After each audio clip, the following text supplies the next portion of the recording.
Hello everyone. देखिए, जैसे कि हमने फ्रेज़ पढ़ रहे थे हम लोग, और फ्रेज़ में हम छोटे छोटे शब्दों को, सेंटेंस के छोटे छोटे शब्दों को हम अंग्रेज़ी बनाना सीख रहे थे। जैसे कि हमने दिस, दैट, दीज, दोज, इन शब्दों का प्रयोग सीखा। हमने सीखा कि अगर छोटे छोटे फ्रेज़ हैं, दो या दो से अधिक शब्दों से बने हुए वाक्यांश हैं, उन्हें हम अंग्रेज़ी में ट्रांसलेट कैसे करेंगे। क्योंकि जब भी हम बोलना शुरू करते हैं या लिखना शुरू करते हैं या पढ़ना शुरू करते हैं, हम छोटे छोटे सेंटेंसेस के साथ ही आगे बढ़ते हैं। देखिए, इसी कड़ी में आगे है यूज़ ऑफ अपोस्ट्रोफियस।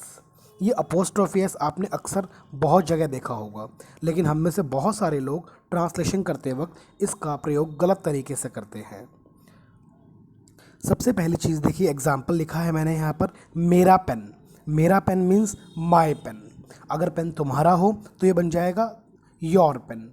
लेकिन अगर ये पेन किसी व्यक्ति, कोई नाम दिया गया है, राम का, सुरेश का, रमेश का, सीता का, गीता का, कोई भी नाम दिया गया है, तो अब यहाँ पर ये समझने की ज़रूरत है कि पेन पेन भी अपने आप में एक नाउन है, और कोई भी व्यक्ति का नाम वो भी अपने आप में एक नाउन है। तो दो नाउन एक साथ नहीं आ सकते, दोनों में रिलेशन बताना पड़ता है। और वो रिलेशन अगर यहाँ पर अधिकार का है, वो रिलेशन यहाँ पर अगर का है, वो रिलेशन यहाँ पर पोजेशन का है, तो वहाँ पर हम अपोस्ट्रोफियस का प्रयोग करते हैं, जिसका अधिकार है उसके साथ। जैसे यहाँ पर लिखा है, समझिएगा, सीता का पेन, तो यहाँ पर सीताज पेन। कोशिश कीजिए समझने की, सीताज पेन। अगर मैं कहूँ रवि का पेन, तो रवि अपोस्ट्रोफियस और फिर पेन, क्योंकि रवि का पेन हुआ ना, दोनों नाउन हैं, दोनों एक साथ नहीं आ सकते, हमें शब्द चाहिएगा बीच में, इसलिए हमने रिलेशन बनाने के लिए इस अपोस्ट्रोफियस का प्रयोग यहाँ पर अधिकार की सेंस में किया गया है। ऐसे बहुत सारे एग्जाम्पल हो सकते हैं। जैसे पिताजी का नाम, तो ज़्यादातर बच्चे क्या बोलते हैं, फादर नेम। ये गलत है, फादर्स। अब यहाँ पर जो एस लगा है, उसके फादर और एस के बीच में ऊपर एक कॉमा है, जिसे अपोस्ट्रॉफी कहा जाता है, तो ये बना फादर्स, मतलब पिताजी का। यहाँ पर पिताजी की संख्या नहीं बढ़ रही, पिताजी का, फादर्स पेन या फादर्स नेम। समझ पा रहे हैं इस चीज़ को? चलिए आगे देखते हैं। अपोस्ट्रोफियस, अगर मैं इसे हिंदी में बताऊं तो का, के, की, इस तरह की सेंस, मतलब कि अधिकार को बताता है, पोजेशन को बताता है। और अगर अंग्रेजी में बताऊं तो ये ऑफ की सेंस देता है। हालांकि दोनों प्रयोग किए जा सकते हैं, जैसा कि मैंने ऊपर लिखा भी है, सीता का पेन, तो सीता अपोस्ट्रोफियस पेन। और अगर मैं इसे उलट के लिखूं और मुझे अगर ऑफ लगाना हो, तो मैं क्या यूज़ करूंगा, पेन पहले आ जाएगा, ऑफ बीच में और सीता पीछे, पेन ऑफ सीता। अगर मैं कहूँ सीता का भाई, तो सीताज ब्रदर, या फिर अगर मुझे ऑफ लगाना हो तो ब्रदर ऑफ सीता। दोनों ही सही हैं। अगर दोनों सही हैं तो दोनों का यूज़ अलग अलग कैसे होगा, अब इस चीज़ को समझना ज़रूरी है। देखो, पहला पॉइंट लिखा है, अपोस्ट्रोफियस का प्रयोग आमतौर पर लिविंग के साथ किया जाता है। अब सबसे बड़ी समस्या तो ये है हमारे लिए कि हम यहाँ पर लिविंग और नॉन लिविंग के बीच का अंतर ही नहीं समझते। जब तक हमें सजीव, लिविंग को हिंदी में सजीव कहा जाता है और नॉन लिविंग को निर्जीव कहा जाता है, जब तक हम इन दोनों के बीच का अंतर नहीं समझेंगे, हमें गड़बड़ रहेगी। अक्सर हम ये ऐसा कहते हैं कि सजीव उसे कहते हैं जिसमें जान होती है, यानी कि जो सांस लेता है। अंग्रेजी में कहूँ तो living is the one that breathes, और उसके विपरीत निर्जीव उसे कहते हैं जिसमें जान नहीं होती, यानी कि जो सांस नहीं लेता। अगर मैं सजीव, लिविंग के उदाहरण बताऊं, जैसे आप और मैं, इंसान, जानवर, पेड़ पौधे, ये सभी क्या है, लिविंग है। और अगर निर्जीव के उदाहरण बताऊं तो कोई भी वस्तु, मेज, कुर्सी, लैपटॉप, मोबाइल, प्रिंटर, फैन, कोई भी वस्तु। अब इस चीज़ को समझिए, ताज्जुब होता है ना जानकर कि पेड़ पौधे सजीव कैसे हैं, पर सच तो यही है कि वे सजीव हैं, क्योंकि वो भी इंसान की तरह सांस लेते हैं। फ़र्क सिर्फ इतना है कि इंसान सांस लेते वक्त ऑक्सीजन अंदर लेता है और कार्बन डाइऑक्साइड बाहर निकालता है, ठीक है ना। जब सांस अंदर लेता है तो वो ऑक्सीजन लेता है, और जब बाहर निकालता है तो वो कार्बन डाइऑक्साइड रिलीज़ करता है। लेकिन पेड़ों का उल्टा है। पेड़ पौधे कार्बन डाइऑक्साइड अंदर लेते हैं और ऑक्सीजन बाहर निकालते हैं। देखिए कुछ चीज़ें ऐसी हैं जो बता रहा हूँ जो केवल सजीव कर सकते हैं, निर्जीव नहीं। इससे आपको समझने में आसानी होगी। पहली बात, फीडिंग। फीडिंग माने पोषण, कुछ खिलाना, कुछ खाना, कुछ पीना, फीडिंग। ये काम केवल सजीव कर सकते हैं। ब्रीदिंग, सांस लेना, जैसे मैंने बताया पहला। थर्ड है एक्सक्रीशन, रिमूवल ऑफ वेस्ट, जो हमारी बॉडी से वेस्ट निकलता है वो भी केवल सजीव कर सकते हैं। फोर्थ, ग्रोथ, जो ग्रोथ होती है वो सजीवों में होती है। एंड फिफ्थ, रिप्रोडक्शन, वो दोबारा अपने आप को रिप्रोडक्ट कर सकते हैं, दोबारा अपने आप को एक और बना सकते हैं। तो ये चीज़ें केवल सजीवों में पाई जाती है। तो वापस अपने टॉपिक पर आते हैं कि अपोस्ट्रोफियस का प्रयोग आमतौर पर लिविंग के साथ किया जाता है। देखिए जैसे बच्चे का बस्ता, अब बच्चा है ना तो चाइल्ड अपोस्ट्रोफियस और फिर बैग, और इसको उल्टा लिखूं तो बैग ऑफ चाइल्ड। मतलब कि मैं ये नहीं कह रहा कि ऑफ का प्रयोग लिविंग के साथ नहीं हो सकता। लिविंग के साथ तो अपोस्ट्रोफियस और ऑफ दोनों का प्रयोग हो सकता है, लेकिन नॉन लिविंग के केस में आपको केवल ऑफ का प्रयोग करना होगा, वहाँ अपोस्ट्रोफियस का प्रयोग गलत माना जाता है।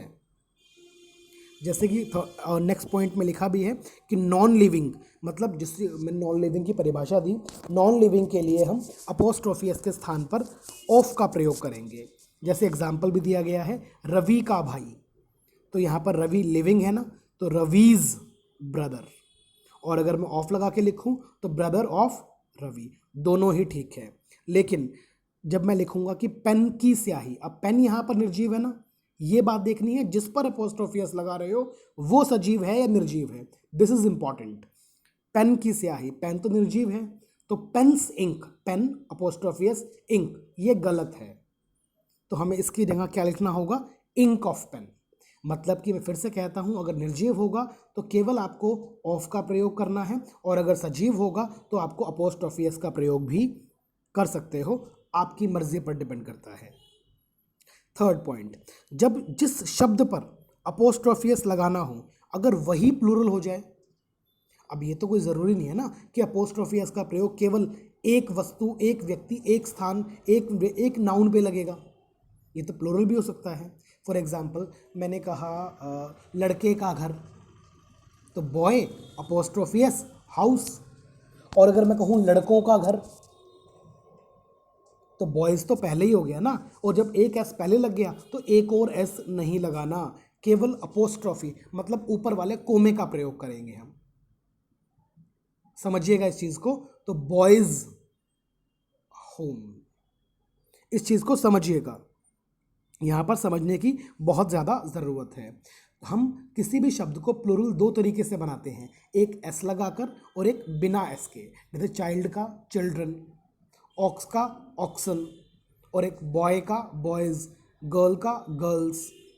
अगर उसमें एस लग जाता है फिर आपको केवल अपोस्ट्रॉफी का प्रयोग करना है, और एस नहीं लगता तो साधारण तरीके से अपोस्ट्रॉफी एस लगाएं और काम को आगे बढ़ाएं।